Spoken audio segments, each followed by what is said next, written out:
ఒక ముఖ్యమంత్రి గురించి చిట్టిబాబు గారు ఇంత ధైర్యంగా మాట్లాడుతున్నారు. ఏ ధైర్యం నిజం మాట్లాడడానికి భయం ఎంత? ముఖ్యమంత్రి అంటే ఏంటి? ముఖ్యమంత్రి అంటే పైన దిగొచ్చినవాడు ఏం కాదు కదా, మనం ఎన్నుకున్నవాడే, మనం ఓట్లేసి గెలిపించుకున్నవాడే కదా. అంతేనా? రేవంత్ రెడ్డి గారితో ఏమైనా పాత కక్షలు లాంటివి ఏమైనా ఉన్నాయా? నాకేం పాత కష్టలు, రేవంత్ రెడ్డితో ఇంకా మంచి సంబంధం ఉంది గతంలో. మా నాన్న నారాయణగూడలో ఉండగా మా నాన్న అంటే కృష్ణ గారి ఫ్యాన్ ఆయన. రేవంత్ రెడ్డి గారు మీకు తెలిసేది కృష్ణ గారి ఫ్యాన్. ఆ టైంలో రెగ్యులర్గా మా నాన్నగారి దగ్గరికి, మా నాన్నగారు అంటే మహారథి అంటే కృష్ణ గారి ఫ్యాన్స్ అందరికీ పెద్ద గాడు, ఎందుకంటే అన్ని హిట్లు నాన్న రాసినాయి కృష్ణ గారికి. అందుకని మా నాన్న దగ్గరికి వచ్చేవాడు ఆయన, నారాయణగూడ ఇంట్లో ఉండగా మా నాన్నగారు. సో అప్పటి నుంచి పరిచయం ఉంది. సో అవన్నీ అవి వేరు. నిజంగా మాట్లాడాలి. సీఎం అయినంత మాత్రాన, ఆయన మనకు తెలిసినవాడు అయినంత మాత్రాన ఆయన చేసిన తప్పిదాలని మనం ఎత్తి చూపకూడదు.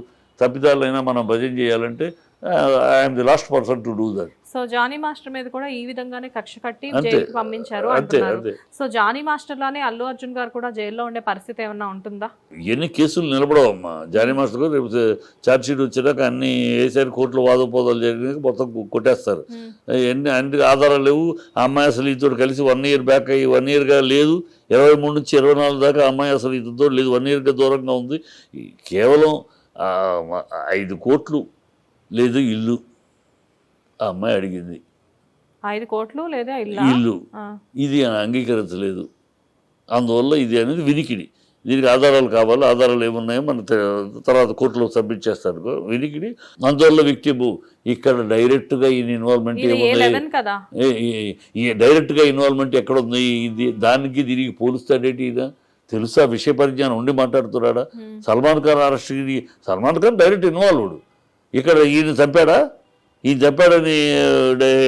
ఈయనేమన్నా ఆ 800 మందిని బయట ఉంచండి, నేను వచ్చేదాకా లోపలికి పంపించద్దు. టికెట్లు కొనుక్కున్న 800 మందిని బయట ఉంచారు. ఎవరు ఉంచారు? ఎందుకు ఉంచారు? ఎవరు ఏమన్నా అన్నాడా నేను వచ్చేదాకా వాళ్ళ బయట ఇవ్వడమని? మేనేజ్మెంట్ తప్పది. 20 సంవత్సరాల్లో ఆయన చాలా సార్లు ఆ థియేటర్కి వెళ్ళడం జరిగిందంట. ఆయనంటే అందరు హీరోలు వెళ్ళారమ్మా. అందరు హీరోలు ఆ సంధ్యా థియేటర్ కట్టిన కాడ నుంచి రిలీజ్కి సంధ్యా థియేటర్కి వెళ్ళటం అనేది ఒక సెంటిమెంట్ గాను ఒక ప్రెస్టేజ్ గాను పెట్టుకునే రోజులే. ఇన్ని సంవత్సరాల్లో ఇంతమంది వెళ్ళినప్పుడు ఏమీ జరగల. ఒక తప్పు జరిగింది. అది ఎక్కడో కోఆర్డినేషను. వీళ్ళు డబ్బు కట్టి, పోలీసులకు డబ్బు కట్టాలి, డబ్బు కట్టి బెటాలియన్ పంపించమని అనాలి. ఈ మేనేజ్మెంట్ డబ్బు కట్టడానికి వెనకాడిందా? ఏం చేసిందో? కట్టలేదు. వాళ్ళేమో మా ఊరిని ఒక లెటర్ పంపించారు. అక్కడ ఉన్న 2-3 అయితే ఎలా సరిపోదు, బెటాలు పంపించాలని డబ్బులు కట్టారు యాజ్ పర్ రూల్. అది వాళ్ళు కట్టలేదని వాళ్ళు ఇవ్వలేదు పర్మిషన్. ఇదేదో మొత్తానికి వాళ్ళిద్దరి మధ్య థియేటర్ మేనేజ్మెంట్కి పోలీసులకి మధ్య అవగాహన లోపం. మీరు పుట్టింది పెరిగింది మొత్తం ఇండస్ట్రీలోనే, ఇండస్ట్రీ పీపుల్తోనే. మీకు తెలియని విషయాలు కాదు. ఇంతకు ముందు ఎంతో మంది పెద్ద హీరోలు, ఒక బాలయ్య బాబు గారు కానివ్వండి, ఒక చిరంజీవి గారు కానివ్వండి, ఇలాంటి వాళ్ళు కూడా ఇలా థియేటర్స్కి వెళ్ళడం జరిగింది. ఇంతకు ముందు ఇలాంటి తొక్కిసలాట్లు, ఇలాంటి ప్రాణాలు పోవడం, ఫ్యాన్స్ ఇలాంటివి లేదమ్మా, ఎప్పుడు లేదు. ఎందుకు లేదంటే పోలీసు చక్కగా ఎస్కార్ట్ పెట్టేవారు. అసలు థియేటర్కి బయట టికెట్లు కొన్నవాళ్ళు లోపలికి వెళ్ళిపోయేవారమ్మా. లోపల బయట ఉండేవాళ్ళు కాదు, లోపలికి వెళ్ళిపోయేవారు. వెళ్ళిపోయినాక కరెక్ట్గా స్టార్స్ వచ్చేవాళ్ళు. ఇది వాళ్ళు వెళ్లకుండా బయట ఆపటం వల్ల 800 మంది థియేటర్ మీద హంగామా ఉండేటికి బయట నుంచి వచ్చేవాళ్ళు కూడా అల్లు అర్జున్ వస్తారని చేరిపోయారు. అదే అందరూ థియేటర్ వెళ్ళిపోయి మామూలుగా ఉందనుకోమ్మా, సర్రని వస్తారు, లోపలికి వెళ్ళిపోతారు అంతే. 9, 10 మంది 20 మంది ఉంటారు. పెద్ద సుదర్శన్ కి మహేష్ బాబు గారు వెళ్తూనే ఉంటారు. అది చక్కగా ఒక ప్లాన్ గా వెళ్ళిపోయి ఇక్కడ ఆ ప్లాన్ మిస్ అయింది. ఆ ప్లాన్ ఎవరి వల్ల మిస్ అయింది? అల్లు అర్జున్కి ఏం సంబంధం? అల్లు అర్జున్కి వస్తున్నానంటే ఎంతమంది వస్తారు ఏంటో థియేటర్కి అవగాహన ఉండాలి, పోలీసులకు అవగాహన. ఇక్కడ మీడియా వాళ్ళైనా, పోలీసులైనా, సీఎం అయినా చెప్పే మాట ఒకటే ఏంటంటే, సార్ అల్లు అర్జున్ గారు థియేటర్కి రావడం గురించి ఎవరికి ఇష్యూ లేదు. కాకపోతే 850 మీటర్స్ ఏదో ఆ రోడ్ షో ఏదైతే చేశారో, మీరు అన్నది నాకు అర్థమైంది. ఒకవేళ ఆ రోడ్ షో చేసి ఉండకపోతే కార్లు పగలగొట్టేవాళ్ళు, ఫ్యాన్స్, లోపల ఫ్యామిలీ ఉంది, ఇవన్నీ మీరు చెప్పే మాట దానికి ఓకే. కాకపోతే ఏంటంటే రోడ్ షోకి మేము పర్మిషన్ ఇవ్వలేదు కదా, ఆయన ఎలా నుంచొని చేతులు ఊపారు అన్నది వీళ్ళ ఎతుకుతున్న సాకులమ్మా. రోడ్ షోకి పర్మిషన్ ఇవ్వలేదు, రోడ్ షో చేసుకొచ్చాడు, పర్మిషన్ లేదు. ఆపేసి గెట్అవుట్ అని వెళ్ళిపోండి అని చెప్పండి. ఎందుకు చెప్పలా? అరే పోలీసులు ఆయన దగ్గరికి వెళ్లకుండా బౌన్సర్స్ అందరూ అడ్డుపడ్డారు. మాట్లాడటానికి ఎంత పోలీస్ డిపార్ట్మెంట్కి అవమానం. వాళ్ళ అన్న కూడా మన అనద్దు. పోలీస్ డిపార్ట్మెంట్కి అవమానం. ఒక యూనిఫామ్ వేసుకున్న పోలీసుని వాడెవడో పర్సనల్గా పనిచేసే ఒక బాడీ బిల్డర్ వచ్చి బౌన్సర్ గెట్అవుట్ అంటే తోసేస్తే వెళ్ళిపోతారు. మీరు వాడిని చంప మీద కొట్టి ఎవడను అని అంటావా? ఆఫీసర్వి వాడు తోసేసాడు మేమేం చేయము అంటావా? చాలా అవమానకరం, అది పోలీసులకే అవమానకరం. వాళ్ళు చెప్తుంది అదే అదే కదా వాళ్ళు సార్. చెప్పుకుంటున్నది తప్పది, చాలా తప్పు, అవమానకరం. పోలీస్ అంటే they are degrading the uniform of a police.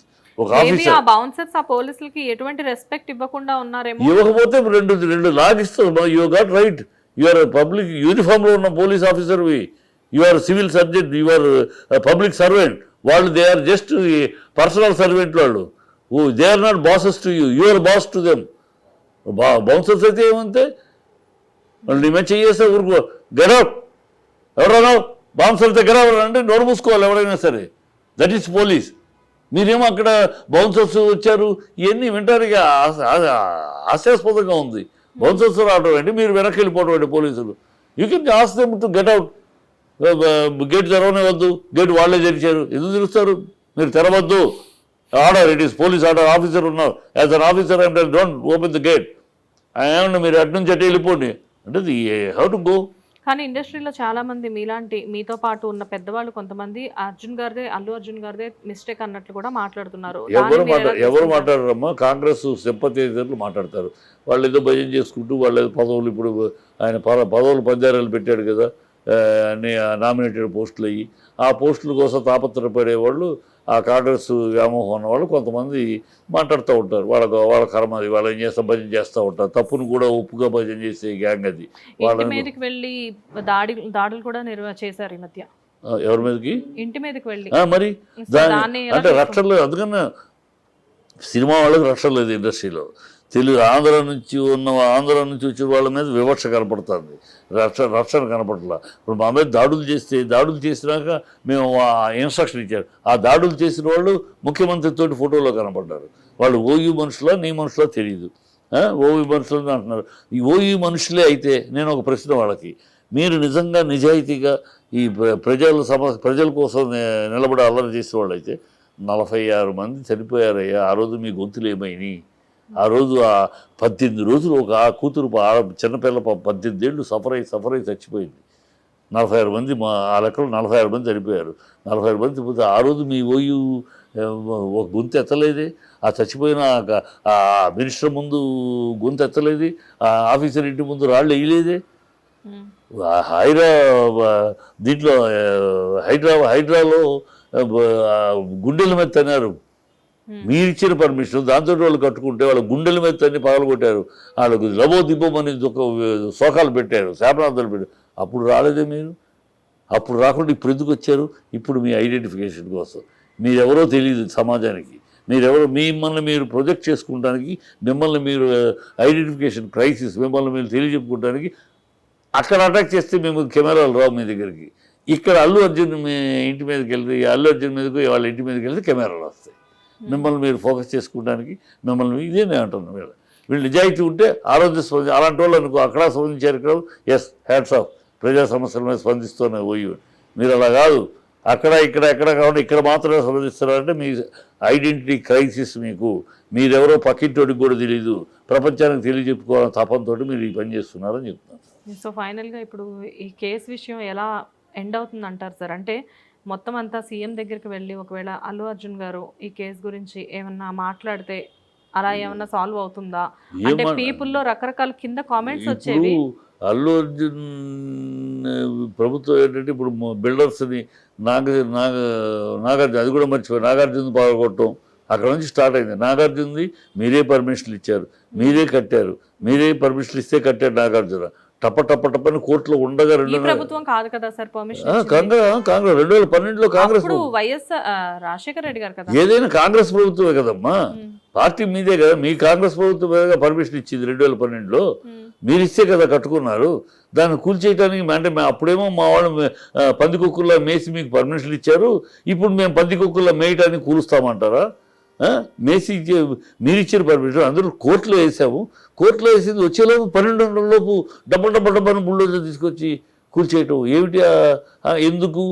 బిల్డర్స్ని భయపెట్టడం, బిల్డర్స్ని అట్లా ఇస్తే బిల్డర్స్ మోటార్లు ఇచ్చారు. దాంతో హైడ్రాకి హడావిడి చేశారు. హైడ్రా నువ్వు చేస్తున్నట్టయితే ఓవైసీకి ఇచ్చావు, ఓవైసీకి ఎందుకు టైం ఇచ్చావు? ఓవైసీది 3 పక్కల చెరువే కదా, ఓవైసీకి ఎందుకు ఇచ్చావు? పొంగులేటిది ఎందుకు పట్టించుకోవు? నీ అన్నది తిరుపతి రెడ్డిది ఎందుకు కూలగొట్టవు? కిరణ్ కుమార్ రెడ్డి తమ్ముడు 24 బిల్డింగ్లు అన్యాక్రాంతంగా తీసుకుని ట్రస్ట్ భూముల్ని ఆక్రమించుకు చేస్తున్నాడు, దాన్ని ఎందుకు కూలగొట్టవు? అంటే నీకు అవసరమైన అక్కడ భయభ్రాంతులు చేసి మూటలు సర్దుకోవడానికి బిల్డర్స్ నుంచి చేసుకున్నావు. ఇప్పుడు అల్లు అరవింద్తో మాట్లాడాలంటే అల్లు అరవింద్ కూడా మూట ఇవ్వాలా? మూట ఇస్తే ఊరుకుంటారా? సారీ, అలాంటి ఆశలు పెట్టుకుంటే కష్టం. అది కోర్టు ద్వారా తెలుసుకుంటారు. హిట్ టీవీ యాప్ ని డౌన్లోడ్ చేసుకోండి. ఇందులో short news, live news, entertainment movies అన్ని అవైలబుల్ గా ఉన్నాయి. Please download Hit TV app. Hit TV app. Hit TV యాప్ని ఫ్రీగా డౌన్లోడ్ చేసుకోండి.